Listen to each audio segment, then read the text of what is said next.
Afternoon, ladies and gentlemen. Welcome back on another episode of the Lewis Sports Network. It is your boy Lewis coming back at you once again with another heavy hitter banger with yet another video. Smash that like button, hit that subscribe button, make sure those notifications are turned on. Make sure you guys are sharing this on your social media platforms. Truly appreciate it. Happy Friday afternoon. We are heading into the weekend. Hope everybody is having a wonderful Friday day. It is chilly out here in the NYC. You already know how it do, man. So your boy had to go in hoodie mode, man. Hoodie Lou about to lay the smackdown and do some exposing. I told you I was coming with that heat, man, and I told you I was going to get on Isiah Thomas. Now, before I get started with Isiah Thomas, I am going to say no words in this video in terms of I am not going to be speaking. I'm just going to show you proof on things that has been said over the years from Isiah Thomas. He has piggybacked and he's changed his arguments time and time and time again. And I've said it before and I'll say it again. You cannot be the villain, then play the victim, knowing the results and consequences that were going to come with it once you realize that you were going to pay the price as to what you did. Now, I'm going to say this again. Isiah Thomas is a 12-time All-Star. Isiah Thomas is one of the greatest point guards in NBA history. I got him as the second greatest point guard ever behind Magic Johnson, in my personal opinion. I know the people in Detroit and Isiah Thomas fans will say he's number one. I don't have a problem with that. I think Magic is the greatest in my personal opinion, but I got Isiah right at number two. I'm telling you right now, leader, greatest impactful little man in NBA history. So that's the respect that I have for Isiah Thomas as an NBA player. Unbelievable NBA player. Great handles did Isiah Thomas have. Great handles. Again, a great leader. Impactful. Clutch, fundamentals, intangibles, you name it. Intelligent. That's how great Isiah Thomas is. But this is not what we're talking about here. See, what we're talking about is his inconsistencies with the GOAT argument. From 1990, which you will see in this video, when he was on the Arsenio Hall show, he talked about how great Michael Jordan was. And this was when Isiah was the defending champion and Jordan had not won anything yet in 1990. Jordan's sixth season in the league. By 1993, when Jordan had won a three-peat, when Isiah Thomas was on NBC talking from his house and Magic Johnson was in the arena during the Bulls versus the Suns in the NBA Finals, Isiah Thomas said that Jordan was the greatest player to had ever played the game. And this was Michael on the verge of his third title during the NBA Finals. And at this point, Magic Johnson and Isiah Thomas's relationship was pretty much strained because of after Magic caught the HIV virus. I don't know if the stories are true or not, because people could spread rumors and people could say a lot of false things, because when Magic Johnson came out and had the HIV back in November of 91, there was rumor that Isiah Thomas had said some things about, his sexuality, according to reports. And Magic Johnson did not speak to Isiah for a long time. As a matter of fact, people have gotten on Michael Jordan and said that Michael was the spearhead to keep him off the team. And like I said, I'm not going to deny it. I'm pretty sure Michael had something to do with that. Okay, I know Rod Thorne had something to do with it. I know Michael Jordan had something to do with it. But people need to stop acting like Michael was the only one, because Magic Johnson, from what I heard, was not cool with what Isiah had said about him. And I'm thinking he did not want him on the team. People are forgetting the issue that Isiah Thomas had with Larry Bird back in '87 when Larry Bird made the play that he made in Game 5 of the Eastern Conference Finals against the Pistons. Then what Dennis Rodman had said in his comments about Larry Bird being white compared to if he was black, Isiah Thomas agreeing with Rodman. And again, Isiah didn't make the comments. He agreed with Dennis Rodman. What happened? It caused a media stir to where they had to address that problem right before the NBA Finals when Larry Bird and the Boston Celtics were going up against the Los Angeles Lakers. It got so bad that when Isiah tried to plead his case, they played a tape right in front of him that was recorded in terms of the comments that Isiah made, and Isiah had nothing to say about that. Now, my thing is, if you can't stand Michael Jordan, it's cool, Isiah. I don't care if you don't like Michael Jordan. If you want to say he's the fifth greatest player, that's fine. It's cool. But the problem is he's gone from saying Michael Jordan is the greatest to Kareem Abdul-Jabbar is the greatest to now he said LeBron James is the greatest. But then he goes back and says that Kareem Abdul-Jabbar is the greatest. But then when time will go by, LeBron is the greatest player because he's never seen a complete player like LeBron James. Again, I don't have an issue with Isiah Thomas liking LeBron James. But What's so inconsistent about his argument is he's never faced Dr. J in the playoffs. He's gone against Larry Bird. He went against Magic Johnson in 2 NBA Finals. You never went against Dr. J. So you can't get inconsistent with that. And okay, to a certain extent, I can agree that Michael Jordan was not really as much of a competition as he says he is, because I just think that the Jordan rules say something different, because the Jordan rules were geared to stop him because Michael didn't trust his teammates. And was he really going to be able, were his teammates going to be able to beat Detroit? Because Michael couldn't do it alone. Michael could do all he can, but it takes a team to win. But the Jordan rules say otherwise. The Pistons had to do what they had to do to make sure that Jordan was affected, physically affected, and Jordan still came at them no matter how physically beaten he was. And that's along with the other Bulls and how the Pistons were able to get to them mentally. I'm telling you right now, Detroit is one of the most intelligent basketball teams in NBA history. So I'll give them their respect. Joe Dumars, love and respect. Isiah Thomas, respect as a basketball player. The issue that I'm having with Bill Laimbeer, Mark McGuire, all those guys, James Edwards, you could go up and down the line. Nothing but respect. And despite the fact that Dennis Rodman, the Worm, despite the fact that Jordan was getting physically pounded and losing playoff series, Jordan showed class at the end of the day. Is Michael Jordan an asshole? Absolutely. Is he a person that I would call an angel? Absolutely not. Because I've said it many times before on this damn channel. Michael Jordan is no damn saint. Okay? Nothing that Michael does is perfect. The thing is, because Michael was so captivating, people look at him as a perfect person, but Michael Jordan was not. Michael Jordan lost in 1995 to the Orlando Magic when he came back after 17 games. Did Michael Jordan make an excuse? No. He actually said he took the loss very personally. Why? Because he said that he could not be able to help the Bulls win on call. Check out the Above and Beyond documentary in 1996, and you'll see what he said about that. Every single year when Michael Jordan lost, sure, I'm pretty sure there was some saltiness, but Michael Jordan took it like a man. And in interviews, he consistently said, give much credit to the other team that they won. It was just not our time yet. Michael Jordan has said that in interviews. Go back and watch the games against the Pistons. He gave them the ultimate respect. When it was the other turn around, Isiah Thomas couldn't do that. And as a matter of fact, he tried to use the excuse of Boston. And I'm like, I get it. Boston walked off the court. I understand that. But my thing is, if Michael Jordan didn't show respect to the Detroit Pistons, no matter how much he did not like them in the spirit of competition, then Isiah Thomas has every right. But the problem is, Isiah is a walking contradiction. As great of a player as Isiah Thomas is, the dude is sneaky. This is the difference. When I look at a guy like Jordan and LeBron, here's the difference between Jordan and LeBron. Jordan is a straight up asshole, and LeBron is a sneaky asshole. When you look at Isiah Thomas, he's a little bit of both. He's a little bit of both. And I'm going to be really honest and fair when I say this. And this is going to be a long video because it's what I'm talking about and then what I'm about to present to you in the film.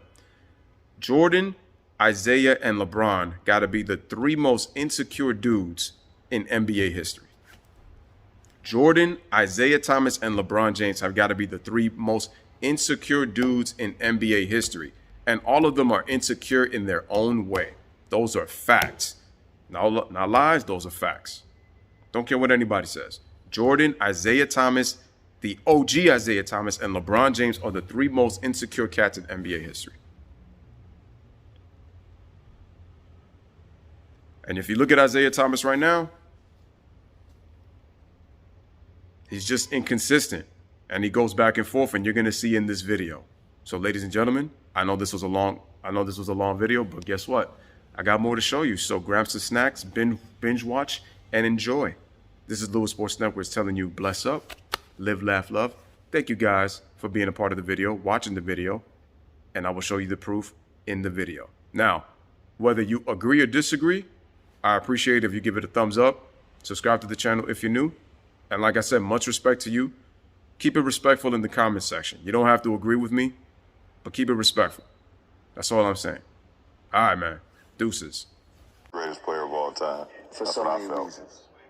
I was super ecstatic to win one for Cleveland because of the 52-year drought. like I was ecstatic. Like obviously, I showed that the first wave of emotion was when y'all everyone saw me crying. Like that was all for 52 years. Everything in sports was going on in Cleveland. And then after I stopped, I was like, that one right there made you the greatest player of all time.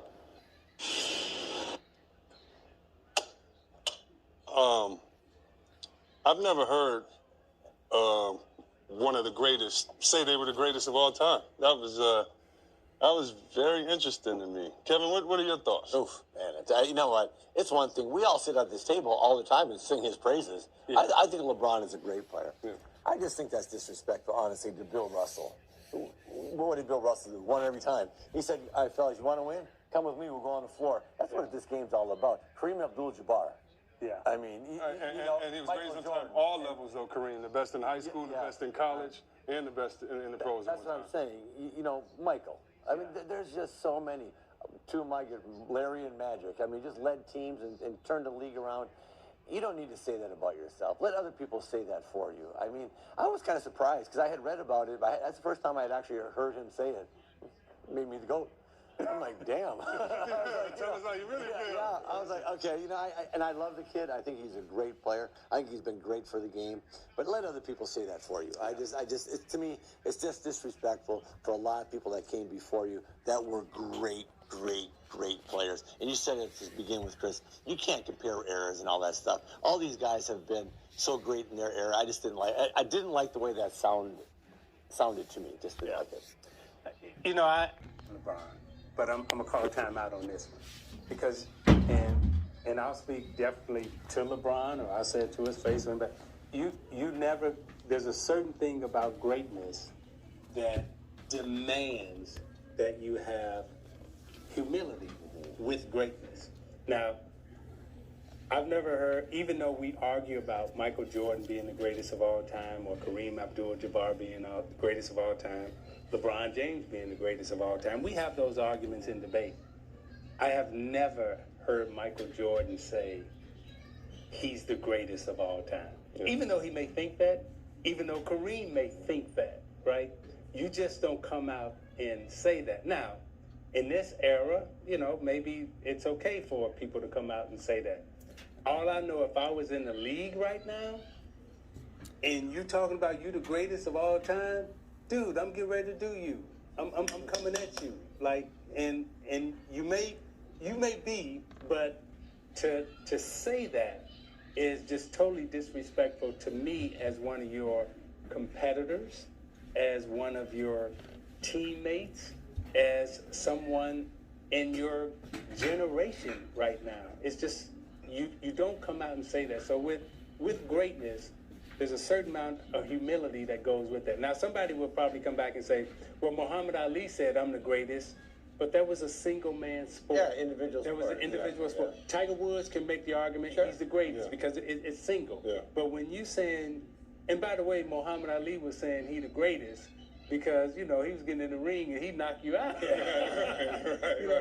But, to be able to take that stand and to take that position, in this day and age, in a team sport, you should have some humility that goes along. And you made a good point because you know who said Russ was the greatest? I never heard Russ say that. Yeah, never. All his teammates. All the guys that played with him that were just like you. When you went there, and I first got to the Celtics, those guys would tell Russell stories, and they'd be like, like they were in awe of his drive and his unbelievable passion to win. Yeah. But I never heard him say that. But I heard all of his teammates say that. That's what I'm saying. I just Take a chill pill a little bit. Just bring it back down. And we've just all let other said people it, say yes. Yeah. We've all made his case, and we all making his argument. But for you to come in and say, that play right there, that made me. And in case people haven't heard, it's just to give a little synopsis of what we do say. I've said many times, there's never been an athlete come into any sport with the pressure that he's had before, where you knew what his resume was, already $100 million. You always talk about, Isiah, the fact that you said, well, Michael Jordan, he learned from Dean Smith, and this guy learned from that. You learned from Bobby Knight. You said you can't trace to where LeBron James' genius comes from. Yeah. You always talks about how he's a leader and how he plays hard for his team, and so definitely these competitors, comrades, fans, we definitely love him. I would just caution him, like I did when he went to Miami and other places, that I know this is the area of hate, but you don't have to respond to anybody on that phone You know, that could be anybody talking to you, and you want to make sure that you stay humble because you are one of the best, and you probably have more haters than anybody else, but forget them. Part of your greatness is not answering or even acknowledging them, and that's tough to do, but you got to stick to it. And Chris, this is players only. Yeah. And this is what we do, right? So, you know, we get to advise, we get to critique, and we get to talk to the players in the player's voice. So, you know, as much as we as much as we love LeBron and talk good about him, we also are very critical of him too. And this is one time where we're saying, okay, this deserves all critique and all criticism, that this isn't a place that you shouldn't go. Let us do that for you. Yeah. You need some humility and some humbleness. And it takes nothing away from that kid can play. nothing away. That guy is a great player. There's no question about it. Back to Bob Costa. Hannah, thanks very much. Guys, final thoughts? Bob, congratulations to the Chicago Bulls. Michael Jordan, the greatest player ever, and a privilege and an honor for me to be able to be a part of this and watch both of these teams fight it out.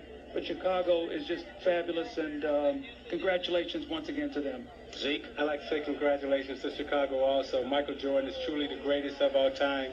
No other athlete could have done what he did this year, sustaining his concentration despite doing everything that he wanted to do with all the distractions. Just great performance by Michael Jordan. Guys, thank you. It's been a pleasure. Zeke? The Magic Bird book, I'm quoting Magic Johnson. The book was called When the Game Was Ours. Magic says in the book, Isiah killed his own chances when it came to the Olympics. That team wanted to play with him. In terms of Jordan and LeBron, and on any given night, you know, there's Kareem, you know, and then there's a debate, you know, in terms of Jordan and LeBron. And on any given night, you know, who do you like? You know, for me, I look at, you know, the total body of work where LeBron James is as a basketball player. And if I had to pick one over the other, right now I'm picking LeBron James over a Michael Jordan. Woo, them just fighting words in some neighborhoods. So we heard Isiah Thomas choose LeBron over Michael Jordan. I don't agree with nothing Zeke ever said. I don't even agree with nothing he ever did. Get him. You know what? I find that comment there just hating. You know? I've never seen this guy embrace or thank Michael Jordan for what he's done for the game, done for our league, done for all the kids out here in terms of basketball. Michael Jordan is the greatest player to ever put on shoes and play in our game. No doubt about it. You know, Michael Jordan has all the moves, you know. Everybody concentrates on his great moves, but look at the simple things. Just a little easy pump fake, lines it up, gets himself square, and goes up in perfect form. That's what makes him the great player. It's not the flashy things. It's the little simple things that he does. It's his fundamental base combined with his skill base that makes him the greatest player to ever play. And you say that without hesitation. Without hesitation. You weren't always convinced. There was a point maybe midway through his career where you wouldn't have given him that honor, but eventually he won you over, right? Well, when you're playing against him, you know you're not going to say that because you got to come out and compete against him. But now sitting over here in the mic and being out of the game for 3 or 4 years and watching what he's done over the last couple of years, without question, this guy's the greatest that I've ever seen play. You know, people always ask me who was the best player. Was it Bird? Was it Magic? Was it Jordan? My response is always Jordan was the best, Magic was the smartest, and Bird was the toughest. I have to ask you this question. It is a topic we have debated many times on this show. Who is the better all-time player, LeBron or Michael? Well, I'm going to say neither. In my opinion, neither one of them are. And I've been on record saying this. To me, the greatest player to ever play the game that I've seen is Kareem Abdul-Jabbar. And arguably the best basketball career ever, from grade school to high school to college to the NBA. There has never been a more dominant player that I've ever seen. I think he lost, one time in college? I don't know if he lost in high school. If he did, we'll give him one. Howard's high school. Who's the best player? We'll give him one in grade school, Yeah. right? So, Okay, and then you go into the NBA when you talk about the most points, the most rebounds. We're here celebrating while listening. We all need to celebrate. We all need to celebrate Goat Man. Goat Man. Yeah, that's him. Because he says so? Yeah, I don't do that. It's more. More than. There's some blind witnesses. Now there's no stop doing that, Skip. Yeah. And besides, he released this video or it came out on his birthday. Who am I to disagree with a man on his birthday? December 30th. Today's the day after. Well, it came out yesterday. So stop it. You know who yesterday's birthday was yesterday also, Skip? Mike took over. And when he took over, it was kind of like, wow. You know, you have been waiting to see this moment on the big stage and how he would perform on the big stage. And he wasn't shy about it at all. And the performance that he put on last night, I think it woke everybody up to just how great a basketball player he was. Because, you know, before he got injured, he was the best player in the league. And I think last night he came out and he reestablished himself as, you know, you talk about LeBron and you always talk about KD, you know, a couple of years ago in terms of who was 1 and 2. And actually KD, I think he was the MVP of the league, and then he broke his foot. And, you know, last night he looked like that guy So again. the player you saw last night was better than LeBron James. See, I look at LeBron James in a broader category. I don't look at him in terms of what he is, what he does on the basketball floor. You know, what he does outside of the floor. I take the totality of what he's done as a champion. And when you're looking at a champion, the way I was brought up, he or she has a responsibility not only to perform inside the lines, but outside of the lines. They have a greater responsibility in terms of, you know, uplifting the team. And also, if you have an opportunity to uplift society, then they take on that responsibility. That's what the Muhammad Ali's did. That's what the Jim Browns did. That's what the Kareem Abdul-Jabbar's did. So that champion, the way I was brought up, you know, when you're the best player on the team and you're the leader of the team or the best player in the league, you have a greater responsibility to move the game, to move society forward. And that's why I look at LeBron James in that way. It just will not go away. LeBron versus Michael. How close is LeBron? Some similarities and some differences. You know, I look at LeBron and what he's done is mind blowing. With what he's had to work with, and what I mean by what he's had to work with, LeBron James came straight from high school. Do you know who his high school coach is? Drew Joyce. But I'm just asking. Do you know? Do you know? I know St. Vincent, St. Mary, but I don't know the coach. So this is the point I'm trying to make. Quotes from right? Yeah. He didn't go to college. Yeah. He's taken every rookie coach he's had to the NBA Finals. So from an educational standpoint and a knowledge base, where did this brain come from? I mean, he's the Einstein of basketball. Because when you look at myself, you look at a Jordan, you look at a Shaq, you know, we had Hall of Fame coaches. Like Michael Jordan played for Dean Smith, Hall of Fame. Then he goes and meets Phil Jackson, Hall of Fame. Doug Collins, those were his first coaches. He's around Tex Winters. I was around Chuck Daly, Coach Knight. So from an educational standpoint, the knowledge that we were given and what we were able to apply out on the field and out on the floor, that came from somewhere. I look at LeBron James and I go, where'd he get all this? Because he can look at your coach, figure out your defensive scheme. He can look at your substitution pattern. He can read the stat sheet, and then he can, you know, not only read it, but he can dissect it. Then he can come back and put together a game plan, and then he can go out and implement it. So the Tom Brady's and the Peyton Mannings, so forth and so on, they all had coaches, schools, and you know, big institutions that they went to. LeBron James just came in from high school and said, boom, 7 straight finals. You do not go to the NBA Finals in our league at age 22 and say, I'm here with, you know, Booby Gibson and, you know, Danielle Marshall and the coach. No offense to any of them, but you just don't do that in our league. Paint cans, squeegees, and a nail file. That's what he took to the final. But By the way, they got swept by the Spurs. But go ahead. Yeah, but again, that and all of us have been around sports a lot, right? And you just don't walk in from high school with no institutional knowledge and dominate a sport for the years that he's dominated. So when you talk about LeBron James and Michael Jordan, I look at from the neck up, not necessarily from the neck down, and I'm not going to judge. Again, my criteria is a little different because from a concentration standpoint and a game planning standpoint, LeBron James is head and shoulders above any of these guys. So are you saying LeBron James? You would? Yeah. If I'm trying to build a team, now that ain't sour grapes. Hold on, come on over here and talk about it, because I won. Okay, he did. You can't be dismissive of what I did. Okay, so let's keep it real now. So if you're trying to win a series, I'm going with the brain. Okay, if I got to get 40 points or 50 points, then yeah, I'm taking a Michael Jordan or a Kobe.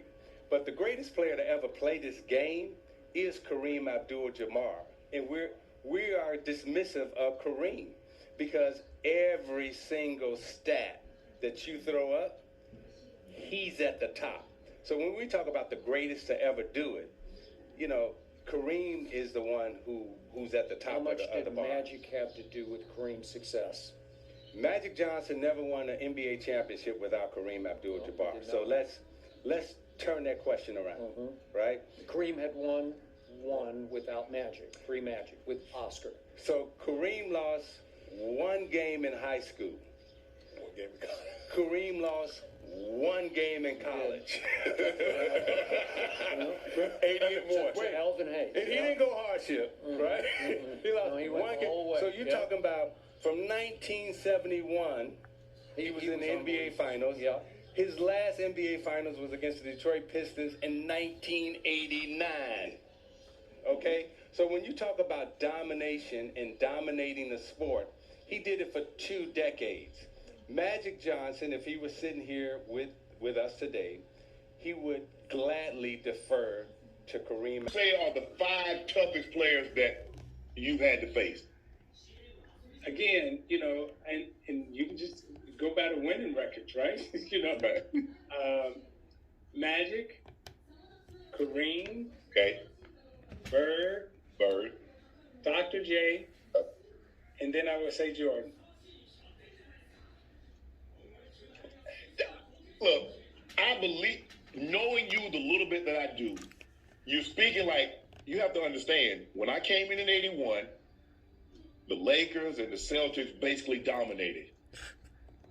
Michael was great, had great highlight reels, but he wasn't winning anything. See, people look at what he did in the 90s, and they try to transport that back to the 80s. But that didn't happen in the 80s. No, and you got to understand, I play a different kind of game. So, as I said to you earlier, your genetic gifts, right? I'm going to eliminate all of that.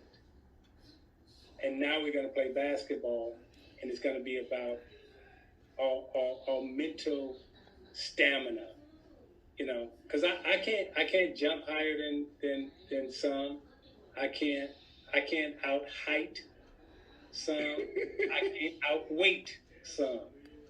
But I can outthink a lot. Right.